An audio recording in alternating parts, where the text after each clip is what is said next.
오늘 우리가 읽었던 요한복음 14장 16절로 20절 말씀, 여러분이 다 아는 말씀이지만 다시 한번 간단하게 다시 말씀을 전해주면 이런 내용입니다.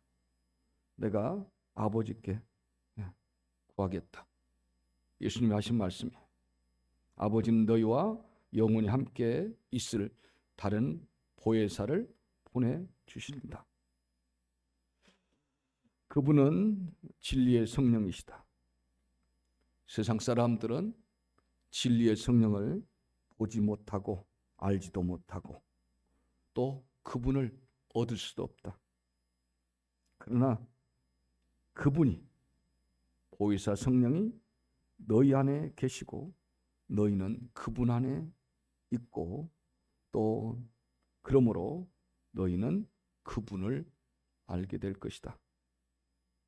나는 너희를 절대로 고아처럼 버려두지 않을 것이다. 그리고 내가 다시 너희에게로 돌아온다. 지금 예수님께서 떠나실 걸, 십자가를 지고 떠나실 것을 말씀한 그때입니다. 조금 있으면 세상은 더 이상 나를 그들의 눈으로, 너의 눈으로 보지 못할 거야. 너희는 그렇지만 나를 보게 될 것이다. 왜냐하면 내가 다시 살아나겠고 너희도 살아나리라. 그날에 내가 내 아버지 안에 있게 되고 너희가 또 내 안에 있게 되고 내가 너희 안에 있는 것을 너희가 그때는 알게 될 것이다. 이렇게 말씀을 한 내용입니다. 그러니까 지금 시간은 굉장히 장엄하고 엄혹한 시간입니다. 지금 예수님 제자들과 함께 있지만 이게 마지막 시간일 수 있어요.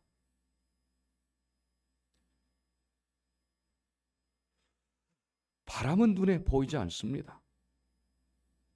그런데 존재합니다. 안 보인다고 바람이 없다고 한 사람은 아무도 없어요. 바람 안 보여요. 전기 안 보여요. 안 보인 것이 없다고 어떻게 합니까? 안개가 어떻게 생겼어요? 그런데 지금 바람이 안 보이지요? 여러분이 땀을 뻘뻘 흘리고 왔으면 에어컨이 여기 있으면 에어컨 쪽으로 다 옵니다. 여러분 점심을 드시려고 식당에 가면 어디로 가죠? 에어컨 바람이 어디로 오는가? 그걸 보고 합니다. 들어오면 벌써 시원하지요? 영향력이에요. 바람이 있다는 거죠. 바람이 없으면 또 안 되더라고요. 이것도 습기가 없으면 안 되더라고요. 제가 텍사스 아는 목사님 거기에 부흥회를 하려고 갔어요. 에어컨이 없어요. 그렇게 더운데 에어컨이 없어요. 그랬더니 에어컨이 필요 없습니다. 에어컨을 아무리 좋은 걸 갖다 놔도 그 애리조나하고 서로 이제 막 연결되는 곳이 뉴멕시코하고. 그래서 그쪽 지역에 갔는데 없어요. 집집마다 안 된대요. 왜 그렇습니까? 그랬더니 습기가 없으면, 건 사막 지역이라 습기가 없으면 에어컨이 작동 안 된답니다. 습기가 좀 있어야 에어컨도 작동이 되는 거예요. 그래서 지붕에다가 물을 올려놓고 그 물을 다시 내려가지고 여러분 집에서 가끔 가다가 선풍기인데 물이 나오게 하는 선풍기, 그런 식으로 하고 있더라고요. 네. 여러분 참 좋은 데 살고 계세요. 습기도 빛의 양도 사계절도 있는 진짜 좋은 곳에 살면서 불평 불만은 제일 많고, 그리고 우리나라가 그래도 세계적으로는 10위 안에 들어가 있는 그런 경제적인 국가입니다. 상당히 그래도 위세가 있는 나라다고요. 그런데 불평은 불만은 참 많습니다. 우리 하나님 앞에 감사 한번 하십시다. 감사. 지금은 한 번만 하지만 집에 가서는 많이 하시기 바랍니다. 자, 안 보이니까 없다. 이건 무식한 정도가 아니라 이상한 사람이에요. 다 영향력이 있어요. 전기 영향력이 있어요. 안 보여요. 우리 눈에 안 보여요. 네. 근데 우리 없다고 부인 못 하잖아요. 영적인 세계도 마찬가지입니다. 영적인 세계 보입니까? 바람 안 보이듯이 안 보여요. 근데 영향력이 있어요. 땀을 뻘뻘 흘리면 눈에 보이지 않는 저 시원한 바람이 땀을 다 식혀버려요. 그리고 기분을 좋게 만들어요. 힘이 있어요. 저 시원한 바람이 힘이 있다고요. 영적인 세계도 마찬가지예요. 오늘 제목이 보혜사 성령님이에요. 영적인 세계가 그래요. 영향력이 있어요. 귀신 보여요? 영향력이 있어요. 악한 생각 보입니까? 아름다운 생각 보여요? 아름다운 마음 보여요? 안 보여요. 그러니까 뭐라고 하냐면 하트 모양만 그려놓은 거예요. 심장 모양만. 그게 사랑입니까? 그렇게 말할 수 없어요. 그래도 중심이잖아. 그래서 하트를 그려놓은 거예요. 이것도 하고. 이거 잘해야지. 잘못하면 유럽 사람들이 보면 욕이 되는 거예요. 정확히 해야 돼 이거.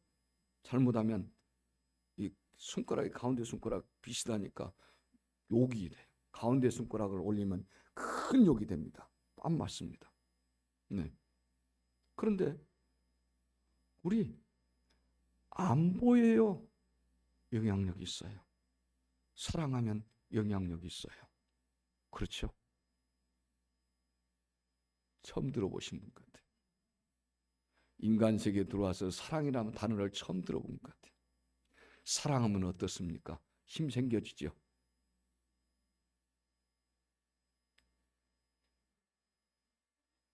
아니 마스크를 쓰라고 그랬지 입을 닫으라고 한 건 아니잖아요. 힘 생겨요.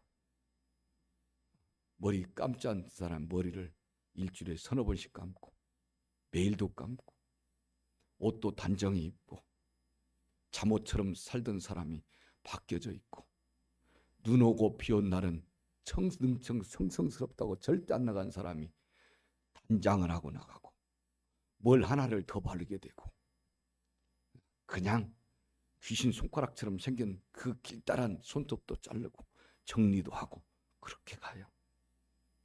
이게 여러분 사랑은 아니지만 애들이 사춘기 되면 희한한 풍속이 그려집니다. 그래요. 안 보이는 것인데 힘이 있어요. 하나님 봤습니까? 성령님 봤어요? 안 봤어요. 영향력이 있어요. 악한 생각이 영향력이 있어요. 여러분 악한 마음 들어가 보십시오. 겉으로는 막 웃습니다. 그런데 속에는 칼을 갈고 있죠. 이게 악한 마음이에요. 그런데 진솔한 건 뭐예요? 얼굴이나 표정을 짓는 것이나 마음이 일치될 때 그걸 진솔하다고 얘기합니다. 그런데 사기꾼들은 얼마나 친절합니까? 말소리도 부드럽지요. 굉장히 나를 생각해 주지요. 온통 사기 쳐먹습니다. 철저히 긁어가 버리죠. 악한 마음이 안 보여요. 나 안 보여서 몰랐어요. 그런데 뭘 보면 알 수 있어요? 그 사람이 하는 모습들을 보면 알 수 있어요. 그래서 사람 마음 모르잖아요. 안 보이는 거 몰라요. 잘 몰라요. 있어요? 성령님이 이와 같습니다. 강력한 영향력이 있습니다. 예. 자, 그런데 성령님은 우리가 안 보이지만 누구에게나 예수 믿는 사람에게는 계세요. 여러분 뒤에 계신 분도 계시고 옆에 계신 분도 계시고 집에 있는 분도 계시고 병원에 있는 분도 계시고 앞마을도 뒷마을도 옆마을도 서울도 강릉도 인천도 저 목포도 부산도 여수도 다 보입니다. 똑같이 해가 보여요. 똑같이 보여요. 모두 보여요. 예수를 믿는 사람에게는 똑같이처럼 보입니다. 몇 분은 얼어 돌아가실 것 같다고 하는데 왜 이게 작동이 안 돼? 바람을 조금 2단 정도만 이게 차라리 땀띠 난 게 낫지 감기 걸린 것보다.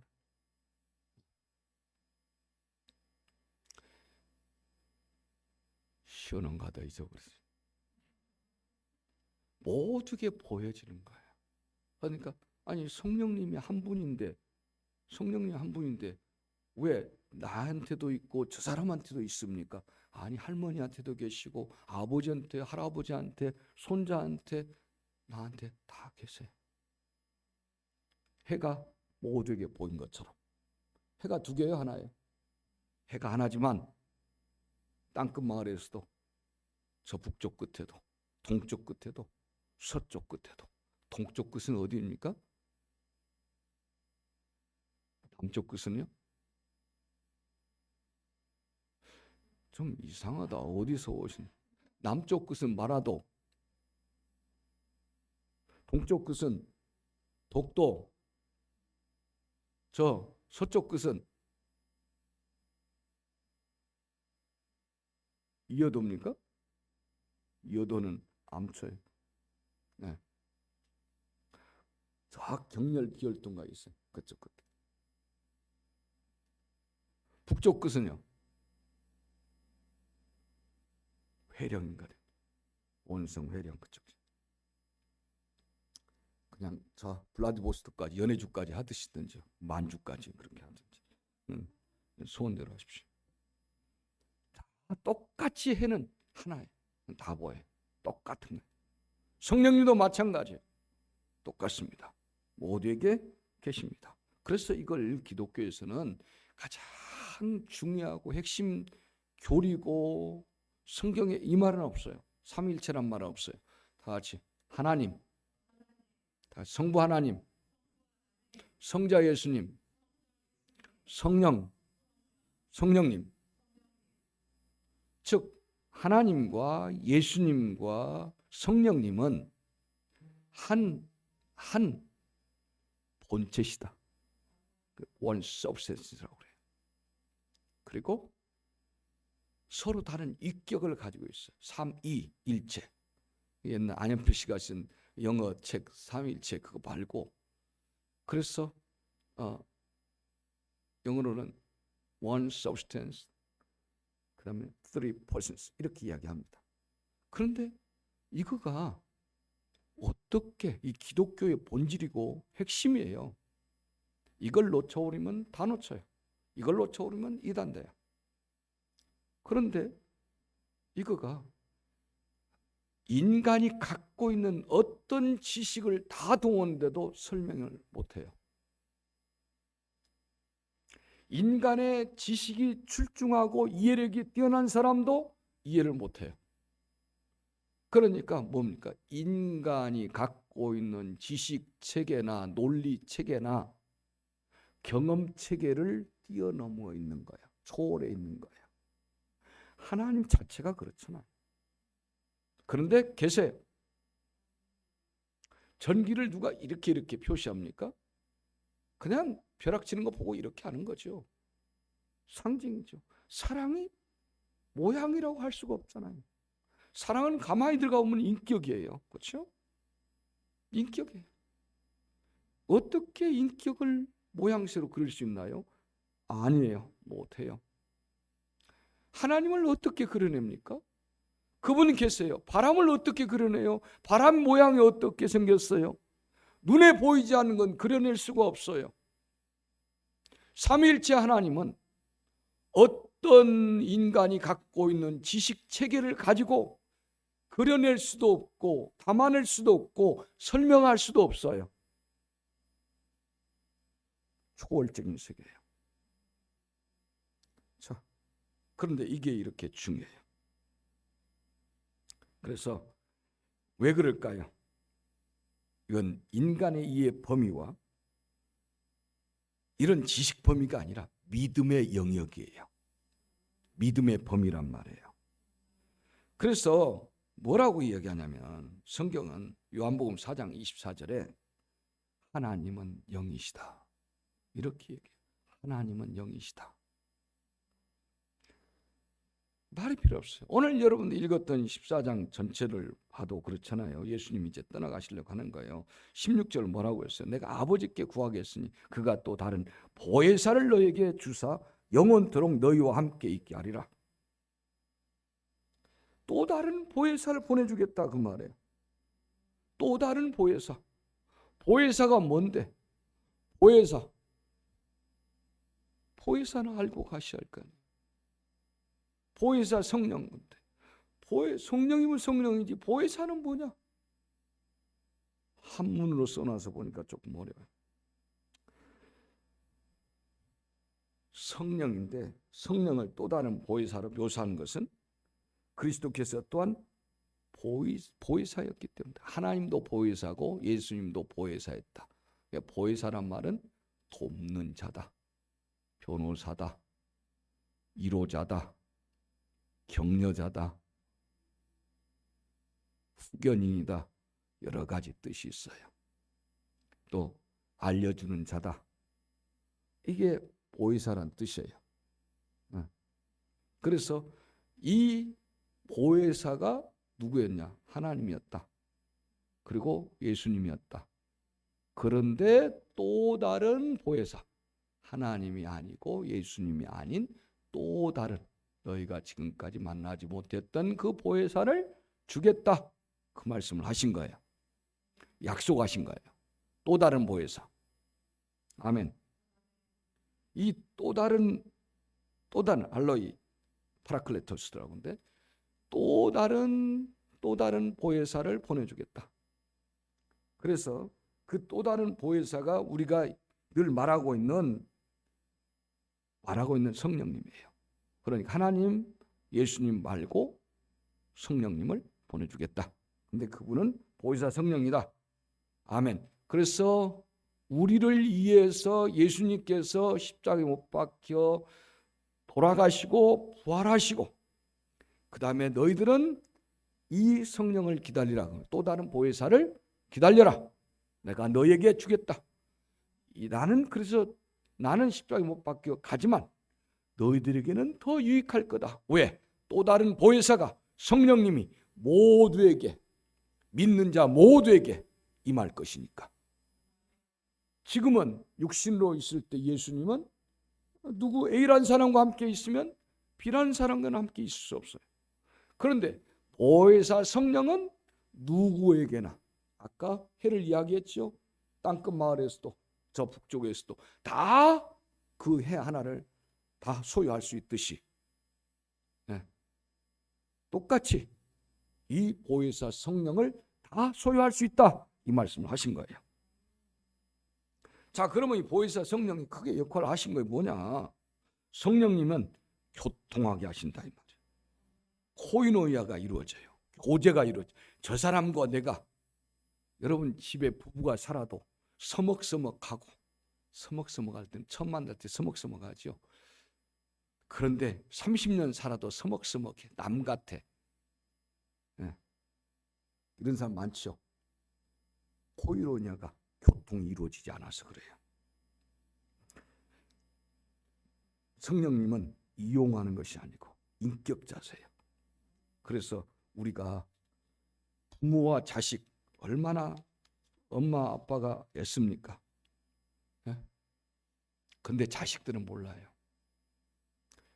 아빠들이 은퇴하거나 엄마가 부엌 그만두고 이제 청소년기를 막 벗어난 자식들하고 대화하려면 자식들은 5분도 안 있다가 각자 방으로 가버려요. 내 방. 그래서 이사 가자고 그래요. 내 방 생기기를 원해서. 그런데 이사 가면 큰일 나요. 각자 방 들어가 버리면 안 나와요.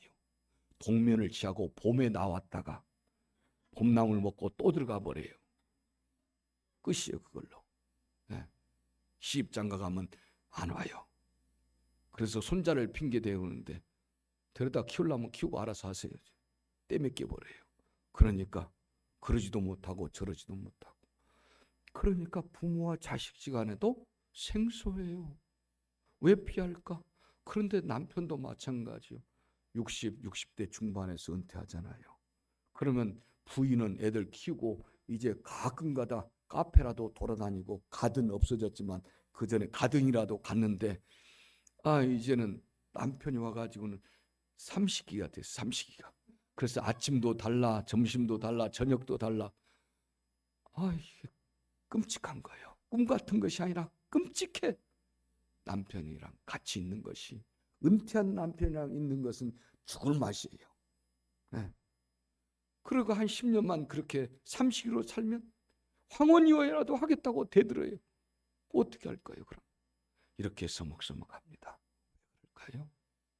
늙어서 그렇나요? 돈벌이가 시원찮아서 그렇나요? 그게 아니잖아요. 돕는 사람이 없어요. 여러분 바로 와요. 이미 지나고 있고 후회한 분도 많아요. 정신 똑바로 차렸어요.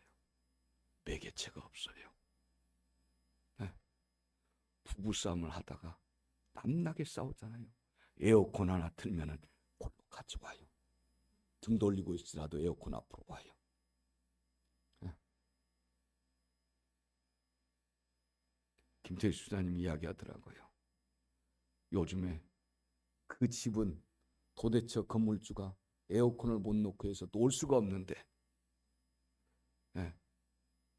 그 에어컨 벽을 뚫으면 벽이 약해진다나 그런 집을 왜 살아? 그런 집 위험하지요.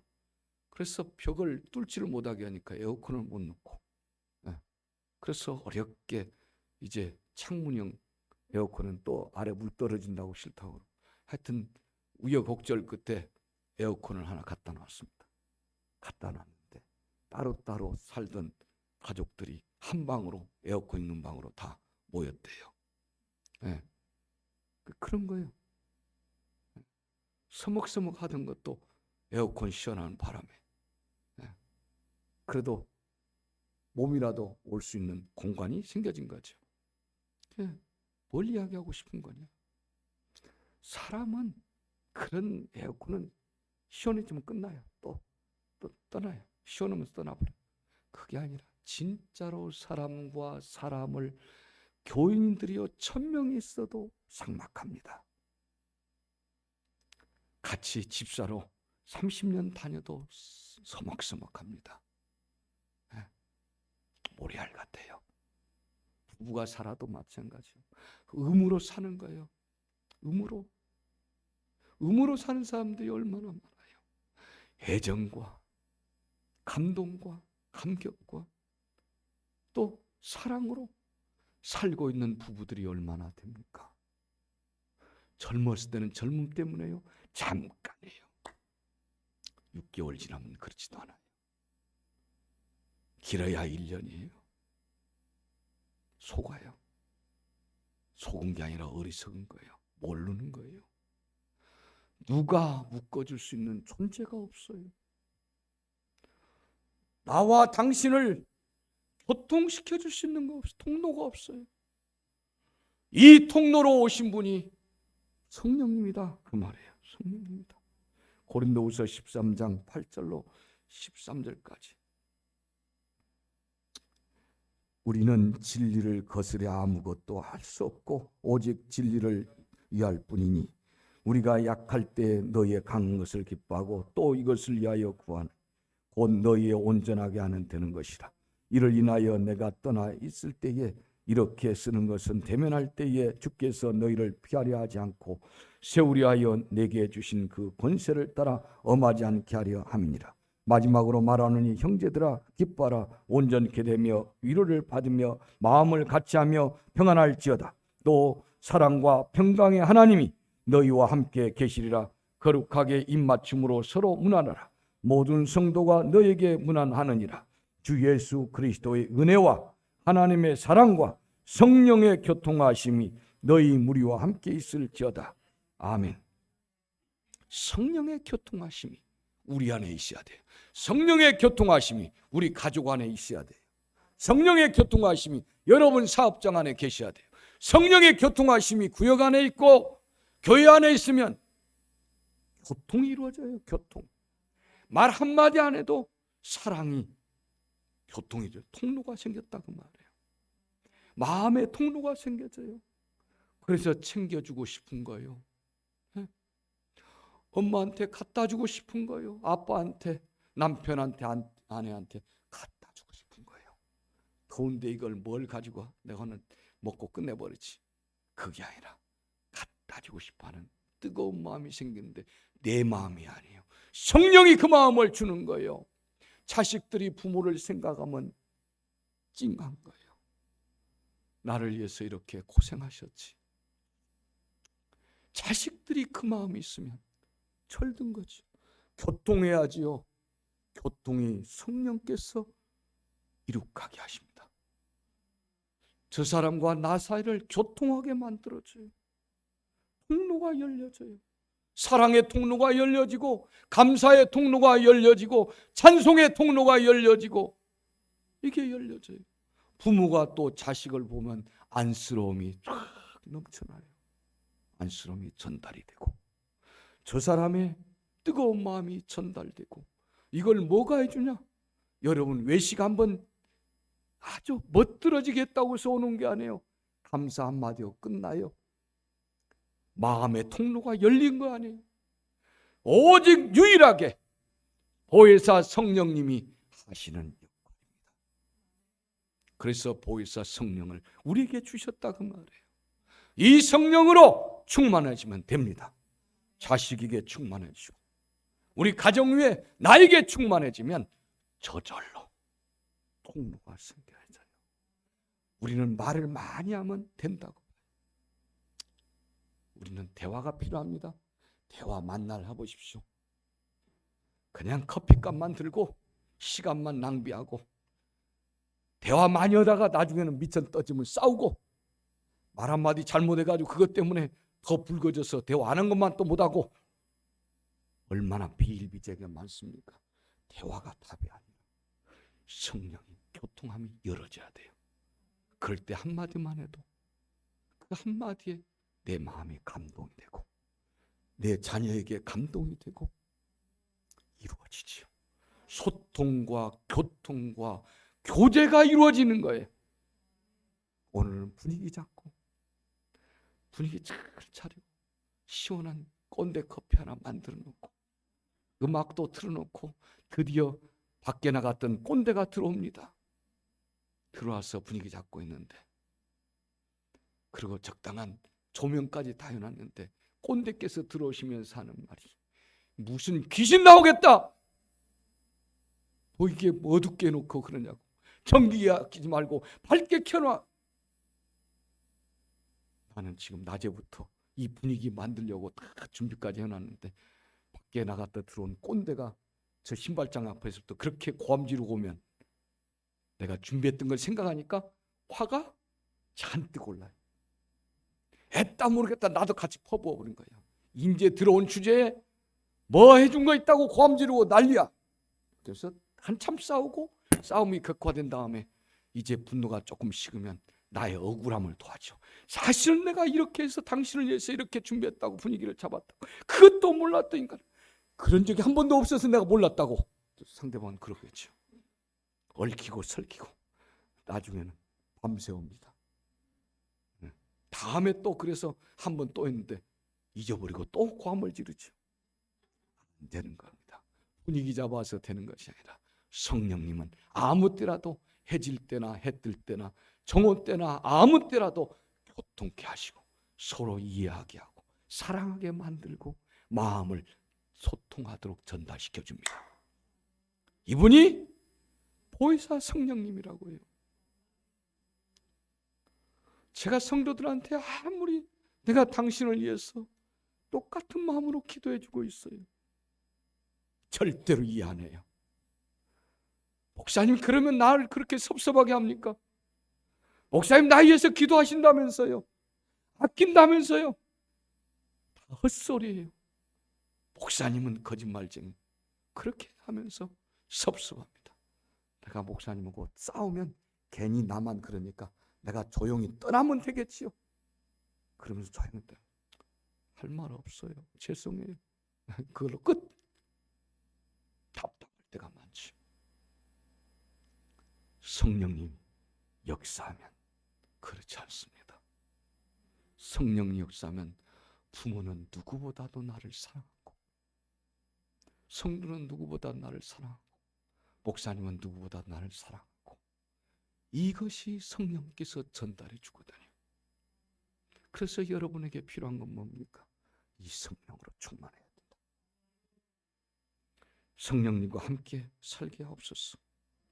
성령의 능력으로 일하게 하옵소서. 내가 왜 일을 해? 해줘도 우리 자식 놈들은 몰라. 내가 허리 부러지도록 일하고 뼈 빠지도록 혀가 서자나 늘어나도록 지치고 이래도 자식들은 딴짓만 해. 부모를 무시하고 애들은 사납기만 해. 다 안 해버릴 거야. 그렇지만 성령님이 나를 주장하면 다 큰 자식도 귀하고 소중하고, 그래 내가 저들을 사랑하고 한다는 게 너무 기뻐. 이렇게 더운 날에도 일하게 됩니다. 그래서 성령님이 도우심으로 말하고 행하게 하옵소서. 두 번째는 보혜사 성령님은 여러분과 동행자가 되기를 원해요. 파트너가 되어주신다. 오리를 가자면 심리를 가지고 겉옷 좀 달라 하면 속옷까지도 주고 나의 동행자가 되어주세요. 아무도 저 외로운 길을 나와 해주지 않는데 성령님은 나와 동행해 주십니다. 그 외로운 외딴 길을 나 혼자 외롭게 슬픔의 노래를 부르면서 올라간 그 외딴 길을 성령님은 나와 동행하셔서 그 슬프디 슬픈 내 노래가 기쁘고 찬란하고 감격이 넘치는 씩씩한 군가로 바뀌어지고 응원가로 바뀌어지고 승리의 계산가로 바뀌어지도록 노래를 바꿔놓습니다. 내 입술에 타령이 바뀌어서 하나님을 뜨겁게 찬양하는 입술이 되고 그분을 높이는 감격의 감사기도가 나오고, 이렇게 만들어주는 동행자입니다. 내 사업할 때 나의 주인이 되어주시고 사장님이 되어주시고, 그러면 이 일을 어떻게 하나가 아니라 사장님 어떻게 해요? 그 사장님이 나의 주인이다. 보혜사 성령님이다. 성령님이요 어떻게 하지요? 그 성령님이 말해줄 거 아닙니까? 내가 고민을 머리가 떨어지도록 할 것이 아니라 사장님, 즉 성령님, 보혜사 성령님, 이렇게 매출이 없어요. 이렇게 손님이 없어요. 어떻게 하면 좋지요? 그건 네가 관여할 바가 아니다. 내가 신경 써보겠다. 성령님이 이렇게 하죠. 자식들이 요즘 말을 지겹도록 들지 않습니다. 우리 만화님과 어젯밤에 열심히 싸웠는데 뒤돌아 설 생각을 않고 삐져서 밥도 안 주고 말도 안 섞고 그렇습니다. 오늘 또 굶고 수의역 앞에서 그냥 대충 파는 토스트 하나 사 먹고 왔습니다. 어제 내일 또 사 먹어야 할 것 같습니다. 비유가 안 맞습니다. 두유 먹고 가자니 안 맞습니다.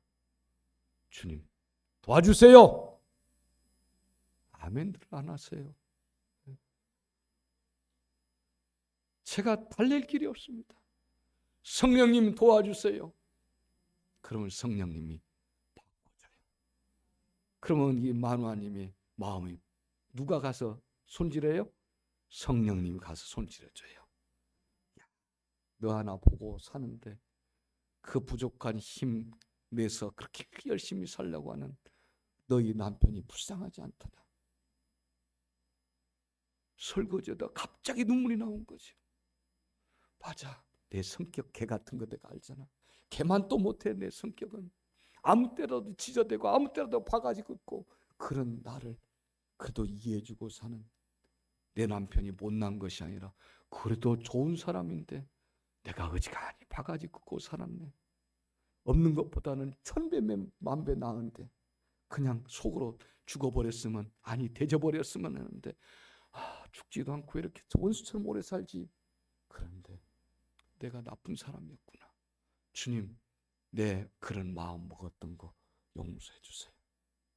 그래서 신나게 설거지하고 남편 맛있는 거 준비해 주려고 하죠.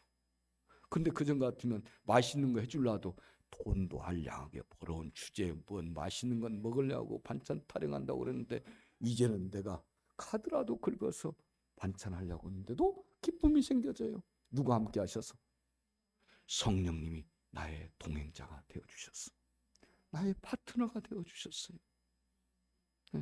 그제는 그냥 이 사람 저 사람 인생은 맨날 그런 노래만 듣고 불렀는데 이제는 달라졌어요.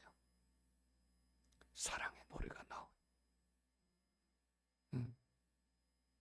안 되면 정 안 되면 파트너가 내 마음속에 성령님이 붙여줬으니까 춤이나 좀 to dance, permission to dance, BTS 노래라도 들어보기도 하고 못 부르지만 그게 달라진 거예요. 버터라도 독이 먹고 그래서 달라진 거예요.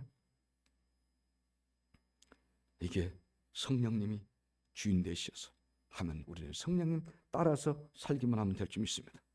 그리고 그 성령님은 나를 위해서 마음 아파하시면서 기도하신다. 이게 보혜사 성령님이에요.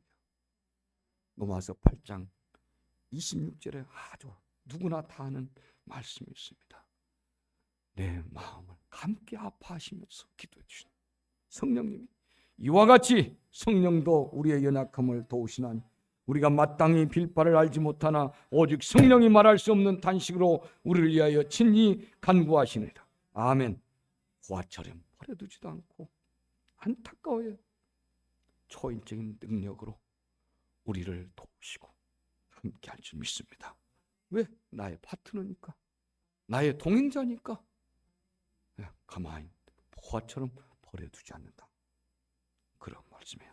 마지막, 보혜사 성령은 말 그대로 도와주시려고 온 거예요. 도와주려고 왔는데 도움을 구하지를 않아요. 다 같이 성령님, 구해야 된다니까. 성령님, 나를 도와주세요. 아멘. 보혜사란 말이 돕다는 뜻이에요. 네. 도우신 분, 헬퍼, 이렇게 도우신 분. 자, 아까 보혜사, 왜 또 다른 보혜사 하는 것은 성령, 여러분들이 아까 충분히 들었습니다.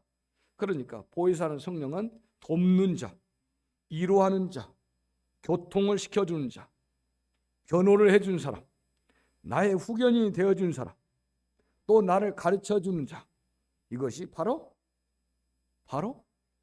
보혜사 성령, 파라클레토스, 홀리 스피릿, 이렇게 얘기합니다.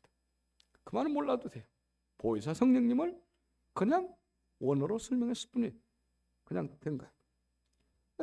전혀 성격이 다른, 주로 과학에 쓰는 말은 헤테로스. 근데 과학이 많이 그 라틴어, 그리스 말 용어들이 많아서 그런데 헤테로스라고 해요. 그러니까 이게 근데 알로스고 하나는 헤테로스고, 근데 결국은 뭐 똑같은 말이에요. 말하니까 이 보혜사란 말은 진짜는 언제 쓰였냐면 법정 용어예요. 법원에서 쓰는 말이에요. 보혜사란 말은. 제가 그래서 언제 쓰냐면 법원에 가면 한번 가보세요. 범죄 사실로 갈 수도 있고 억울한 일 당할 수도 갈 수 있고 법원을 좀 아세요. 자, 법원에 가면 어떻게 되냐면 재판장이 세 사람 있는 경우 있고 한 사람 있는 것, 한 사람은 단독 이렇게 돼요. 그러면 이 우측 이쪽에는 예를 들어서 그 원고, 이쪽에서는 피고 이렇게 되어 있어요. 피고. 그다음에 그 옆에 누가냐면 변호사가 있어요. 그렇지 않으면 이 가운데 원고 피고를 놓고 양쪽에 변호사를 배치해. 양쪽 변호사들. 예. 그다음에 중간에 좀 떨어서나 참고인 증인들을 세울 수 있어요. 예. 그렇게 하고 나머지는 이제 그 참관인석이에요. 그러면 재판장이 물어봐요. 예, 재판이 물어본다고요. 원고한테 물어봐요. 이 사람이 고소를 해서 시작된 거니까 어떤 거 된 거냐? 이렇게 된 겁니다. 자초정을 얘기합니다. 또 이 사람은 이제 물어봐요. 이게 사실은 맞냐? 맞다. 근데 이 사람 말을 잘못해. 그럼 변호사들이 도와주는 거죠. 그것을. 그런데 하다 보니까 이 원고가 했는데 원고가 반대로 당해버렸어요. 당해서 꼼짝없이 이 피고가 교도소를 가야 되는데 잘못 없는 내가 교도소를 가게 생겼어요. 너무 억울하잖아요. 이때에 옛날에는 변호사 제도가 없었어요. 고대 그 그리스 로마 시대에는 변호사가 없었어요. 그러니까 그럴 때 뭐냐면 보혜사 물어봐요. 야, 마지막으로 너한테 너 지금 교도소 가야 되는데 감옥 가야 되는데 너한테 물어본다. 원고 너 보혜사 있어? 이렇게 물어봅니다. 보혜사 있어? 거기서 쓰는 말이에요. 보혜사 있어? 없습니다만 그걸로 결정이 돼버려요.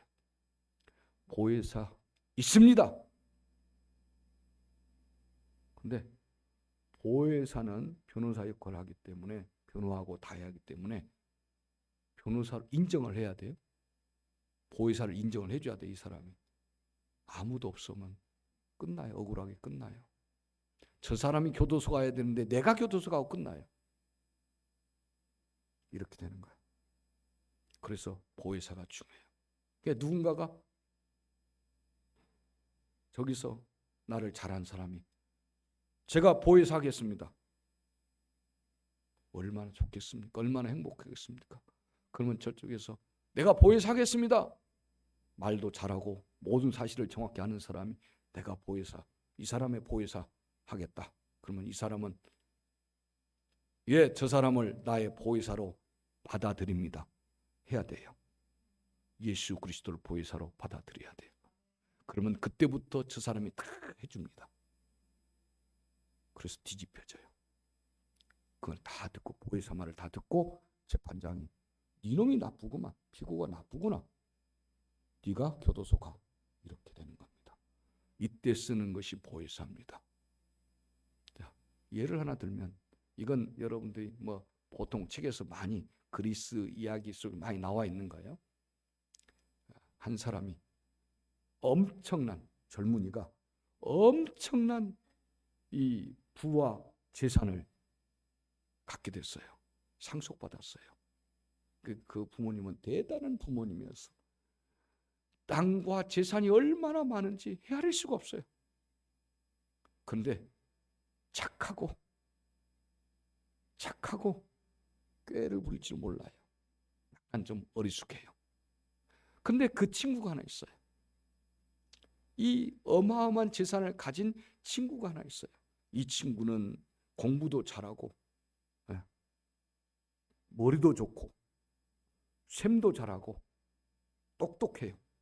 그러니까 이 친구가 와서 이 부자 친구한테 친구 너가 땅이 얼마나 재산이 얼마나 많은지도 모르지 않냐? 헤아릴 수 없지 않냐? 내가 그러니까 내가 다 관리해 줄게. 그리고 내가 또 더 많이 만들어 줄게. 다 넘겨. 그래서 모든 걸 관리하라고 그 똑똑한 친구한테 모든 걸 다 줬어요. 그래서 모든 걸 친구 앞으로 다 됐습니다. 모든 것이. 어마어마한 게 많으니까요. 그리고 모든 서류가 끝났습니다. 어느 날 그 똑똑한 친구가 집에 왔어요. 이 부자 친구 집에 와가지고 집 빼라 하는 거예요. 왜? 이거 내 집이야. 네가 나한테 다 하라고 다 맡겼잖아. 서류도 다 내 이름으로 돼 있어. 그러니까 나가. 서류가 다 돼 있으니까 이 부자 친구는 그 친구한테 다 속아서 빈털터리로 쫓겨나게 됩니다. 너무나 억울하죠. 거지가 되어버렸습니다. 그런데 모든 서류는 이렇게 다 돼 있으니까, 다 넘겨줬으니까 억울해가지고 이제 재판을 걸게 됐습니다. 재판을 걸었는데 이 부자 친구가 이야기를 하는데 어리버리하니까 재판관도 잘 모르겠어요. 그런데 그 다음에 피고인 이 똑똑한 이 친구가 쫙 이야기를 합니다. 그런데 얼마나 논리정연하게 똑똑하게 착착 부러지게 한다든지 너무 정확히 하니까 맞아, 너 원고 네 잘못했구만, 너 교도소가. 그리고 이 친구한테 다 넘어가 됐습니다. 재판장도 이 친구가 맞다는 거예요. 똑똑한 친구가. 그냥 이 어리석은 이 부자 친구는 울기wan합니다. 너무 억울하니까.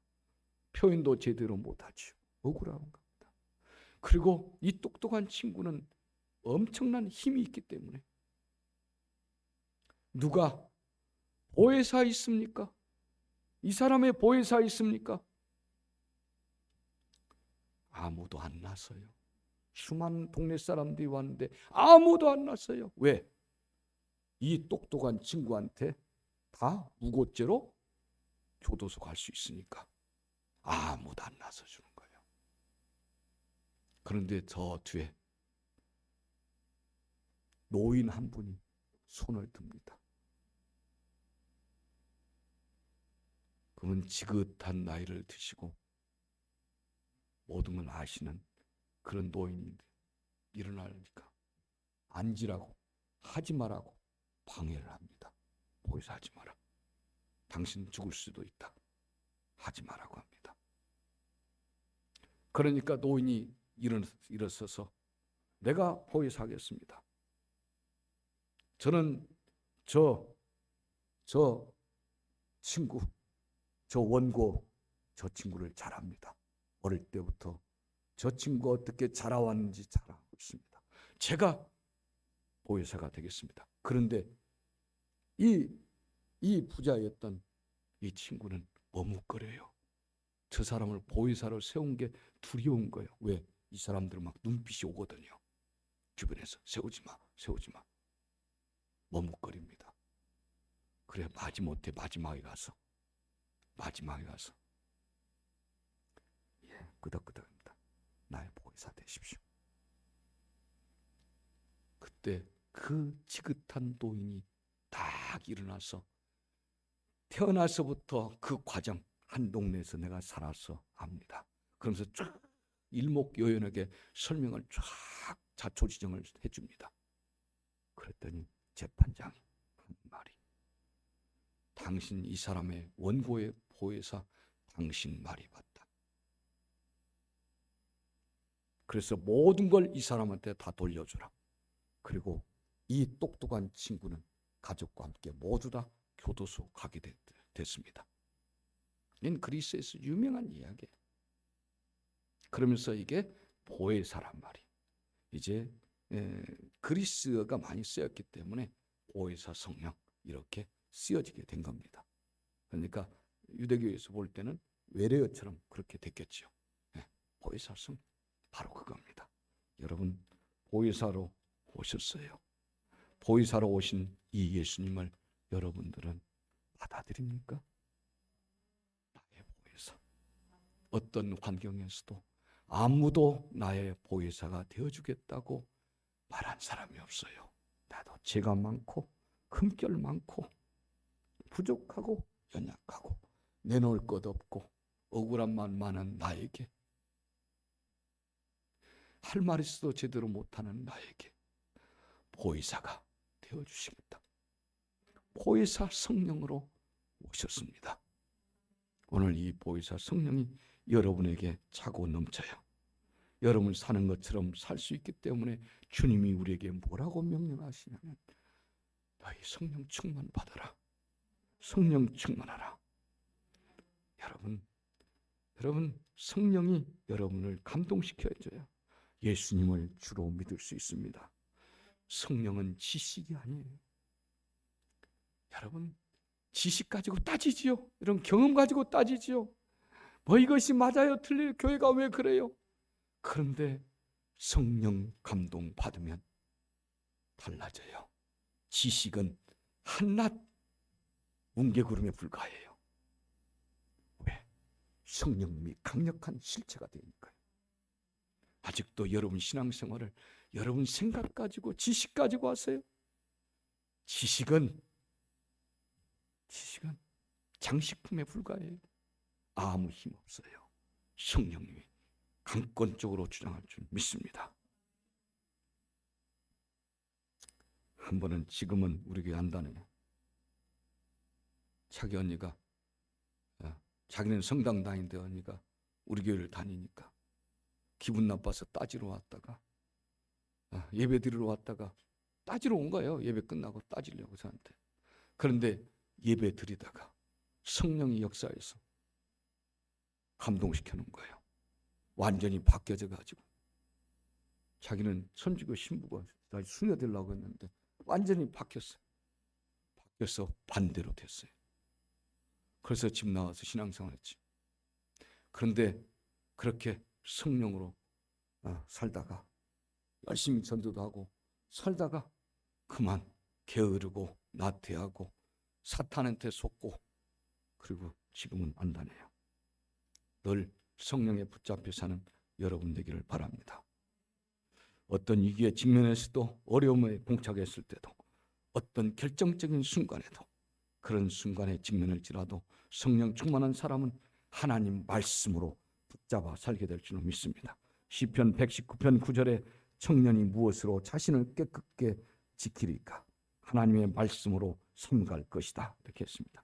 하나님 말씀이 내 속에 역사할 때 그 말씀을 가지고 여러분 싸워서 청년답게, 처녀답게, 성도답게, 부모답게 살아갈 수 있게 됩니다. 에베소서 6장 17절에 성령의 검, 이것이 뭐냐? 말씀이라고 했습니다. 성령의 검, 성령의 검은 뭐예요? 자르라고 있는 거죠. 자르라고.